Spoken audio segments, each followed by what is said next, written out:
Success ang ating Philippine Coast Guard sa pagde-deliver ng kanilang resupply mission kanina sa Ayungin Shoal sa BRP Sierra Madre. Pero syempre it did not not without some interference sa mga filingero dyan sa West Philippine Sea. Okay, pag-usapan natin yan ngayon mga kotsero, pero bago natin gawin yan, ay mag-shoutout muna tayo sa mga kaibigan natin sa Sendwave. Kung kayo po ay nasa US, UK, Canada, Italy, France, Spain, Ireland, at Belgium at gusto nyo po magpadala sa Pilipinas nang wala pong remittance fees, gamitin nyo po si Sendwave mga kotsero. Ang gagawin nyo lang ay download ang Sendwave app, gawa kayo ng inyong account, okay? At lagyan nyo yung bank account details. At pwede na po ay magpadala sa GCash o mga pawn shops at sa iba't ibang bako sa Pilipinas. At kapag ginamit nyo pa po ang promo code na Coach Jared ay may karagdagan pa pong $20 kayong makukuha na pwede nyo rin po ipadala sa inyong mga minamahal sa buhay. So, gamitin na po Sendwave for all of your remittance needs. Ayan. Alright. Here we go. So, kanina po mga kotsero, naglayag na naman ang ating AFP para magdala ng supplies sa ating mga bata dyan sa Ayungin Shoal, no, sa BRP Sierra Madre. At ito pong balita. Despite China's attempt to interfere, Philippine Coast Guard says resupply mission to BRP Sierra Madre was successful. Good job. Alright. So, panoorin natin yung balita tungkol dyan, mga kotsero. Matagumpay ang ginawang resupply mission ng Pilipinas sa BRP Sierra Madre sa Ayungin Shoal. Sa kabila yan ng pagtatangka umano ng China na harangin at pigilan ulit ito. Tigas ng mukha. Tayo ng balitang niya, si Brian Castillo. Ito ang barkong Unayza May 1 at Unayza May 2 ng Pilipinas na nakapasok sa Ayungin Shoal bandang alas 9 ng umaga kanina. Layo nitong makapagpadala muli ng mga pagkain at gamot sa mga sundalong nakaposte sa BRP Sierra Madre. Pero makikita rin sa videong ito na di kalayuan sa kanila ang isang Chinese Coast Guard vessel. Bumabiyahe sa parehong direksyon ang supply ships ng Pilipinas at ang sea vessel ng China. Sa kabila niya, naging matagumpay ang resupply mission na yan, ayon sa National Task Force for the West Philippine Sea. Ayon sa AFP Western Command o Westcom, tatagal ng isang buwan ng supply para sa BRP Sierra Madre. Matatandaang noong August 5, binomba ng tubig ng Chinese Coast Guard ang sasakyang pandagat ng Pilipinas na magdadala sana noon ng supply sa BRP Sierra Madre. Sa post online naman ni former US Air Force official Ray Powell, namataan sa isang satellite image ang nasa 11 maritime militia vessels ng China na tinangka umanong harangin ang resupply mission ng Pilipinas. Bukod pa yan sa 3 Chinese Coast Guard ships na nakita rin sa satellite image. 4 naman sa maritime militia vessels ng China ang nakaposisyon sa Ayungin Shoal, kung saan naroroon ang BRP Sierra Madre. Wala pang pahayag ang gobyerno ng Pilipinas kaugnay dito. Ang China Coast Guard naman, humirit na wala raw abiso sa gobyerno ng China ang isinagawang resupply mission ng Pilipinas. Nagbabala raw ang China Coast Guard at sinundan ng barko ng Pilipinas habang ginagawa ang resupply mission. Sabi naman ni Chinese Ambassador to the Philippines Wang Shilian, wala naman daw problema sa paghatid ng humanitarian supplies sa BRP Sierra Madre. Pero hindi raw kasama ang construction materials. What I want to emphasize is that there has never been problem with the delivery of humanitarian supplies. There is a special arrangement for such. The problem was with the transportation of large scale of building materials. Paki nyo. Anong pakialam nyo? Diba? Diyos ko, habang tumatagal tong si Wang Zilian din sa Pilipinas, parang parang nakaka-irta lalo Parang nakaka-irta lalo Unang-una, hindi ito parang parang kabilang kanto nyo lang to. Ha? Yung Shoal, hindi nyo kanto yan. Wala kayong karapatan dyan in the first place. Tigas na mukha ng CCP talaga, no, yung Chinese Communist Party. But, I cannot wait for the CCP to crumble, sa totoo lang. Delegadong CCP ngayon sa China, akala nyo ba ganun sila ka-stable ngayon sa China? No, they're not. Kaya nga kailangan nilang gawin to eh. Kailangan nilang magkaroon ng maglabas ng ganitong statement. Kailangan nilang magpabida sa sarili ng bansa. Kasi ang CCP o yung partido ni Xi Jinping at ito ni Huang Xilian, sila ho ay sirang-sira na sa loob ng China. Legit ho yan. Legit ho yan. Pabagsak na po ang economy. Magre-recession na ang China, number 1. Number 2, at sobrang taas ng youth unemployment sa China. Number 3, galit na galit ang mga tao dahil yung itong recent ng puro baha. Di ba? Nagbaha recently sa China. Sobrang lala. Tapos, ang ginawa ng Beijing, lahat ng tubig nilabas lang sa sa ibang parte ng China. Yung ibang lugar ang binaha. Sinadya na lang pabahain. Tapos ang sinalba nila Beijing lang. Hayop. Tingnan niyo, pati sa sarili nilang tao, wala silang awa. Tapos nag-i-expect kayo na tatratuhin tayong kaibigan niyang mga yan.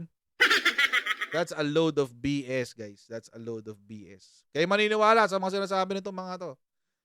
Ni sarili nilang mga citizens, ni yung mga Chino mismo, mga Chinese citizens, sila mismo gustong umalis ng China. Meron nga isa na kanina lang nabasa ko sa balita. Natawa ako, nabasa ko. Merong isang Chinese citizen nag-jet ski simula China hanggang South Korea. Dahil gusto na raw niyang umalis ng China. Ganong kalala, guys. Ganong kalala. Kaya kailangan ho nilang gawin to. Bakit? Kasi kailangan ho nilang magmukhang bida sa loob ng sarili nilang bansa. Kailangan magpakita sila na malakas kami sa labas ng China. Yung West Philippine Sea, atin yan. Walang makapasok dyan. China lang makikinabang dyan. Ganon. Pero sa totoo, inuuto lang nila yung mga citizens nila. Bakit? Kasi mga konsyero, kung talagang sigurado ba sila na walang building materials yan? Yung mga barko na actually hindi pa nga pinatawid eh. Hinarang-harang pa nga eh. May mapakita ako sa inyo. Pero regardless, sigurado ba sila na walang building materials doon? Number 1. Pangalawa, ba't kami kailangan magpaalam sa inyo kung i-rebuild namin ang BRP Sierra Madre? Tuloy natin. Of building materials. Nauna nang sinabi ni Defense Secretary Gibo Teodoro na wala dapat pakialam ang China kung ano man ang ihatid ng Pilipinas sa BRP Sierra Madre. Right. Kahit pa ito ay construction materials. Correct. Hindi rin daw yuyuko ang Pilipinas sa mga gusto ng China. 1999, nang kusang isadsad sa Ayungin Shoal ang barko para magsilbing outpost o garrison ng Pilipinas sa rehiyon. Dito na naluma, kinalawang at unti-unting nasira ang barko. Nagbabalita mula sa frontline. Brian Castillo, News 5. Yan. But at least, di ba? Anyway, going back dun sa sinabi ko kanina. So nag-resupply mission kanina, di ba? Tapos sabi ni Huang Xilian, hindi naman problema kung food yan for humanitarian. Na again, babalik ako sa argumento na we don't even need to ask your permission. Wala kaming pakialam. Gagawin namin yan. Kung magdadala kami ng building materials yan, magdadala kami. Wala kayong pake. Anyway. So number 1. Number 2, that's mug face. Hinarang pa rin naman nila eh. Hinarang pa rin nila yung AFP, hinarang pa rin nila yung ating Philippine Coast Guard. Ito yung post ni Commodore J. Tariela. Papakita ko sa inyo. Lakihan natin. See? Ito yung Coast Guard natin. Ito yung Chinese Coast Guard. Hinarang pa rin naman sila eh. Anong kalokohan yung pinagsasabi niya ni Huang Xilian? Tingnan nga natin to. Ilang barko yan? 1, 2, 3. 3 Coast Guard yan, mga kotsero. Ayan, 3 Chinese Coast Guard yan. 1, 2, 3. Tapos 2 maritime militia. Ayan yung maritime militia. Ayan, 2. Anong pinatawid nyo? Sinungaling kalahati talaga kayo mga CCP eh. Ito pa yung isa. Isang angulo. Hinarang 3 yan. Tapos 2 yun. May 2 doon. Actually, meron pa isa sa malayo. 3 rin na maritime militia. 1, 2. Tatlo. Tatlong Coast Guard. Oh, see?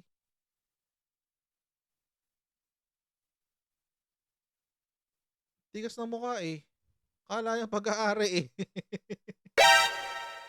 Akala mo kanila yung buong West Philippines eh. Kaya kayo na, Diyos ko, good luck sa inyo. Wala kayong kakampi. Sabi niya, ni Wang Xilian, sinungaling at kalahati eh. There has never been a problem with delivery of humanitarian supplies because there's a special arrangement for it, sabi. And the problem arose when the Philippines transported large-scale building materials. Yun. Wala raw problema, pero ayan, mukhang may problema naman. Mukhang may problema. Ayan, tatlo yan. Tatlong Chinese Coast Guard. Ito yung Philippine Coast Guard. Tatlo yan. Tapos, tatlong maritime militia. Ayan. Diba? May problema. Sinungaling kayo't kalahati. Tapos dito ang ending nila. Dito ang ending nila, mga kotsero. Kasi ang kulit ng Amerika eh. Hindi ba pwedeng may utak na sarili ang mga Pilipino? Actually, sa sobrang may utak na sarili ang mga Pilipino, hati ang Pilipino sa opinion pagdating sa West Philippine Sea. Totoo yan. Di ba hati naman talaga eh. Merong mga pro-China, may pro-Philippines. Actually, sa totoo lang mga kotsero, wala akong pro-US. Ako naniniwala ako walang pro-US. Sa totoo lang. This is between pro-China and pro-Philippines. Ngayon, syempre, mga pro-China, sabihin nila, inuuto-uto lang tayo ng Amerika, di ba? Parang, this is their proxy war, etc., etc. Well, sige, granted, that's a proxy. Sabihin na natin, it's a proxy war. Let's play the devil's advocate.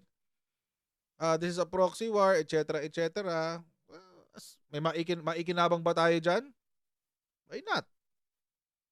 As long as it's not an actual war. Diba? Hindi naman totoong gera to eh. At saka nakakatawa lang na laging dinadala ng mga pro-China advocates yung usapan sa gera. Paano pupunta sa gera? Sige nga.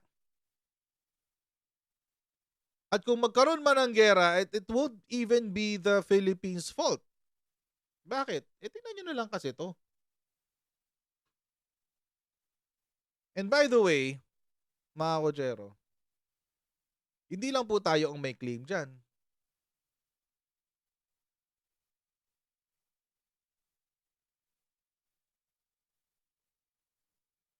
So, paano na?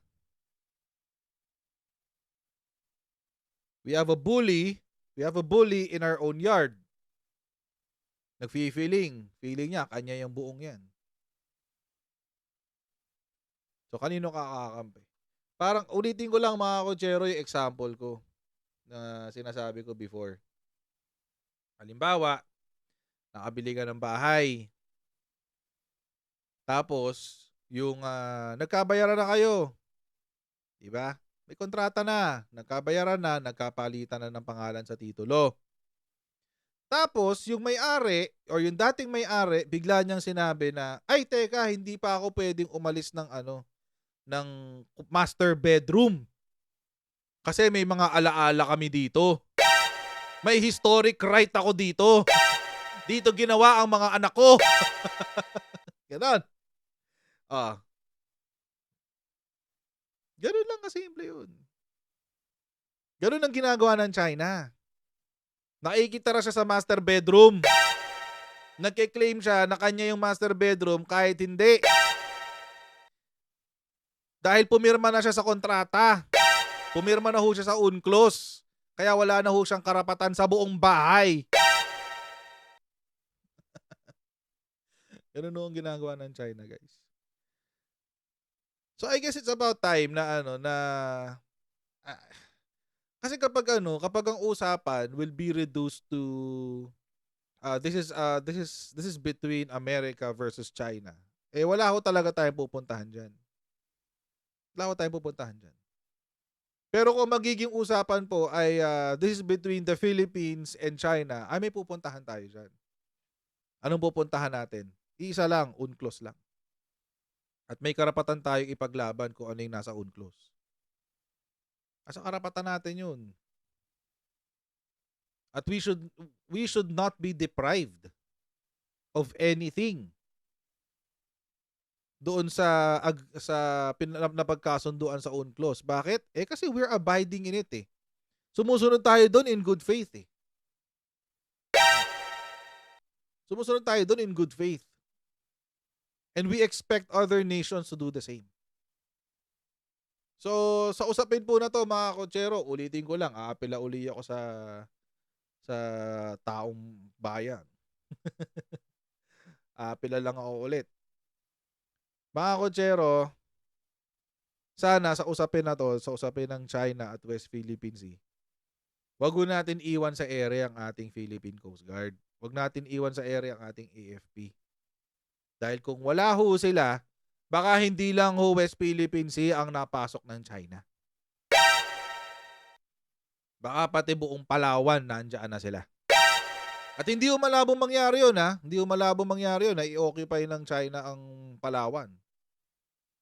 Hindi natin alam. Baka may interest talaga sila dyan. Kaya yung mayor ng El Nido, sabi niya, welcome pa niya si Wang Xilian sa El Nido dahil daw magpapasok ng mga turista. Huwag kayong maniniwala diyan. Karamihan po ng mga turista sa Pilipinas, mga kotsero, galing Taiwan. Konti lang po ang galing ng Beijing. Karamihan galing ng Taiwan. Ang galing po ng Beijing, galing po sa mainland China, karamihan mga empleyado ng Pogo. Pero ang mga turista nanggagaling sa Taiwan. Kami kaya mayaman sa Taiwan. So, ayun. Anyway, so again, wag po natin iwan sa ere yung ating mga Philippine Coast Guard, tsaka yung mga bata natin dyan sa BRP Sierra Madre sa Ayungin. And once again, ulit-ulitin ko lang to, tuwing ito magiging topic natin, sasabihin ko to ng walang hiya-hiya. Maraming salamat po sa serbisyo ng ating uniform personnel, lalo-lalo ng ating AFP at Philippine Coast Guard diyan sa may West Philippine Sea. God bless you po and I hope na ma-resolve po ito as soon as possible. Isang bagsak! Hindi siya nag-isang bagsak. Hindi siya isang bagsak, sorry. Palakpakan! So ayun, hanggang dito lang po muna tayo mga kotsero. Huwag niyo po kalimutan mag-like, share, and subscribe sa ating Coach Jared YouTube channel. And I'll see you in our next Coach Jared Live. Right, so bye everyone. See you next time. Bye!